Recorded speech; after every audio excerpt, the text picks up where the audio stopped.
ભારત દેશની આઝાદીના 80 વર્ષ પૂર્ણ થતાં 15મી ઓગસ્ટના પાવન પર્વની સમગ્ર દેશમાં ગૌરવ અને દેશભક્તિના માહોલ વચ્ચે ઉજવણી કરવામાં આવી હતી.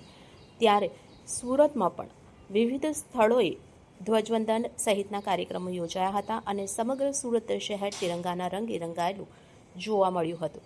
ત્યારે સુરતમાં ટેમ્પો ચાલક વેલફેર એસોસિએશન દ્વારા પણ 15મી ઓગસ્ટની રાષ્ટ્રભાવના સાથે ગૌરવભેર ઉજવણી કરવામાં આવી હતી, જેમાં ખૂબ મોટી સંખ્યામાં લોકો ઉપસ્થિત રહ્યા હતા.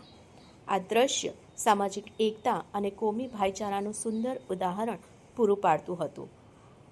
ત્યારે કાર્યક્રમના આયોજકકર્તાએ જણાવ્યું હતું કે સુરતમાં આઝાદીના પર્વની સ્વાતંત્ર્ય પર્વની ઉત્સાહભેર ઉજવણી કરવામાં આવી રહી છે અને દેશભક્તિના ગીતો રજૂ કરી સમગ્ર વાતાવરણ દેશભક્તિના રંગે રંગાઈ ગયું હતું અને તિરંગા અને દેશભક્તિના ગીતો વચ્ચે રાષ્ટ્રપ્રેમની ભાવના પણ જોવા મળી હતી.